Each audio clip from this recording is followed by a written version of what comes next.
हाय dear guys, good evening. आज की video में एक्सप्लेन नंबर 2 यानी पिछला वीडियो में दो एक्सप्लेन द लाइंस बताया गया था जो कि था सॉन्ग ऑफ माई सेल्फ का। सॉन्ग ऑफ माई सेल्फ का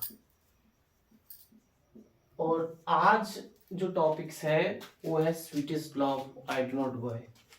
ये एक ऐसा चैप्टर है जो पूरे बिहार के स्टूडेंट्स को यानी जो बिहार बोर्ड से इंटरमीडिएट के एग्जाम देने वाले हैं उन सभी को ये बहुत इंटरेस्टिंग लगता है। Sweetest love I do not गो। तो इस चैप्टर का कोई भी लाइंस आएगा तो मुझे उम्मीद है कि सभी स्टूडेंट लगभग वो इजिली वे में उसको एक्सप्लेन द लाइंस कर सकते हैं, उसमें कोई दिक्कत नहीं है। फिर भी एक जो है ये हर साल एग्जाम में ये लाइंस पूछता है। Yesternight the sun went the sun went hence. जो यहाँ पे कुछ ऐसे वर्ड्स का यूज किया गया है जो लैटिन वर्ड है, जो ब्रिटिश लैंग्वेज में यहाँ पे यूज नहीं किया गया है। ये से सने देख रहे हैं तो एस यू एन सन होता है, यहाँ पे सने हुआ। And yet is here today he hath no desire nor sense nor half so sought away. Then fear not me, but believe that I shall make a spider journeys, since I take more wings and spurs than he. अब ये line को जो है explain कर रहा है, ठीक है। सभी कोई समझ गए कि ऐसे तो मैं बता ही रहा हूं स्वीटेस्ट लव से है तो ये सभी को पता ही होगा, लेकिन एग्जाम में अगर ऐसा आता है तो उसे में भी याद होनी चाहिए। तो अब एक्सप्लेन द लाइंस कैसे करेंगे, मैं ये तीसरा क्लास ले रहा हूं एक्सप्लेन द लाइन का। तो सबसे पहले इसमें एक लाइन तो है नहीं इसलिए दिस नहीं लिखेंगे। This lines have been taken from the poem sweetest love I do not go. I don't go भी बोल सकते हो, which has been written by John Donne, which has been written by John Donne। यानी यह line जो है ये line ये sweetest love I do not गो से लिया गया है जो जॉन डॉने साहब के द्वारा लिखा गया है। अब देखिए मैंने बार बार हर वीडियो में बोल रहा हूं कि सिर्फ एक्सप्लेन द लाइंस दो बातों से नहीं सॉल्व होता है। जैसे बहुत सारे लोग का कहना है कि सीधे लाइंस को पता करो कि ये कौन सा पोएम से है या प्रोज से है और वो पोएम नेम या प्रोज नेम लिख दिया जाए और राइटर्स नेम उसका लिख दिया जाए। तो ऐसे नहीं होगा, सिर्फ इतना ही से नहीं होने वाला है। ये तो लिख दिए, अब तो बताना है भाई कि ये लाइंस क्या कहना चाहता है, कवि जो है ये लाइन में क्या कहना चाहता है। और जो रीडर्स जो है, जैसे आप ऑडियंस हैं, आप लिसनर हैं, जो देख रहे हैं वीडियोस, चाहे जो समझ रहे हैं, पढ़ रहे हैं, रीडर जो है वो लोग को समझ भी आना चाहिए। सॉरी, वो कवि क्या समझाना चाहते हैं ये लाइन से क्या समझाना चाहते हैं वो लाइन का आप जिक्र देना है। तो in this lines, in line में the poet explain to his wife, बहुत मस्त और इंटरेस्टिंग पोएम है, सभी को अच्छा लगता है।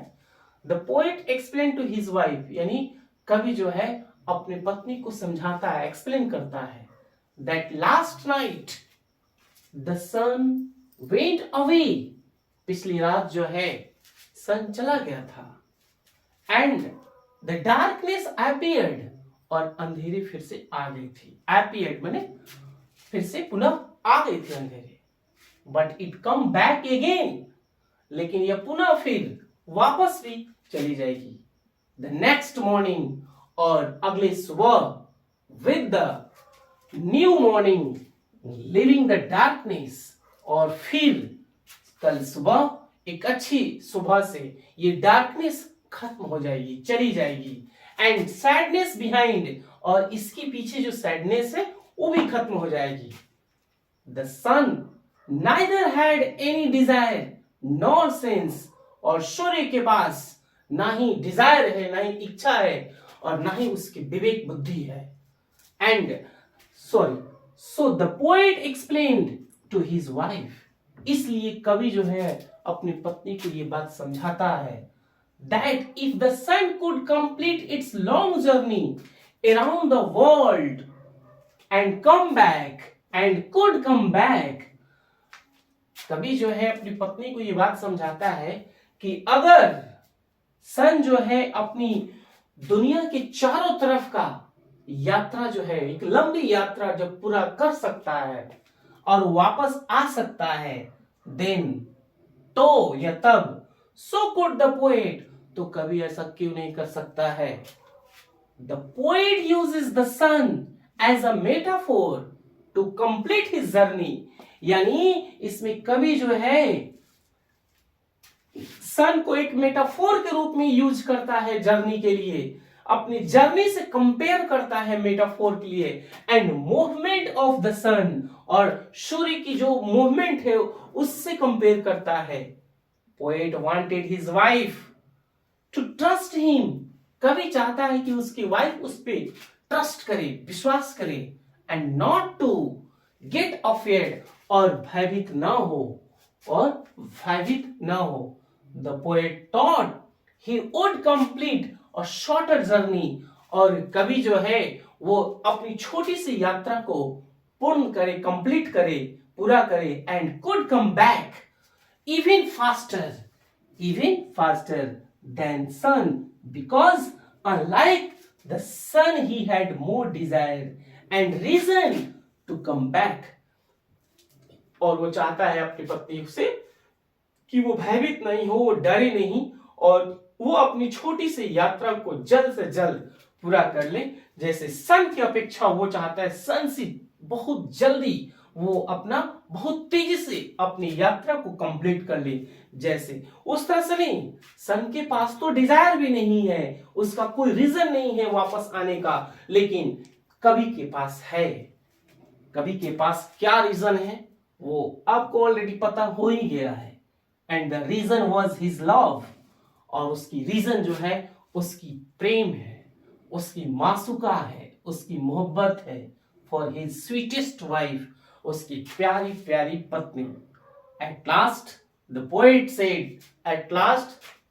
सेड, और अंत तक कवि कहते हैं, those who love each other and were in one another, और वो जो एक दूसरे से क्लोज होते हैं, एक दूसरे के साथ होते हैं, एक दूसरे से मोहब्बत करते हैं, प्रेम करते हैं, कांट बी पार्टेड, वो जुदा नहीं हो सकते, वो कभी जुदा नहीं हो सकते हैं।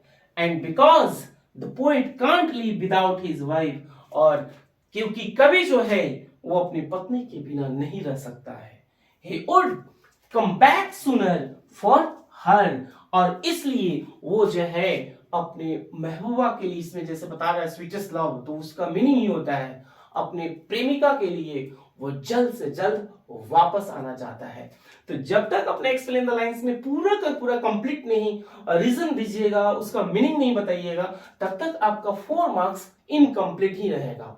तो इस तरह की वीडियोस को देखने के लिए लाइक एंड सब्सक्राइब करते रहें।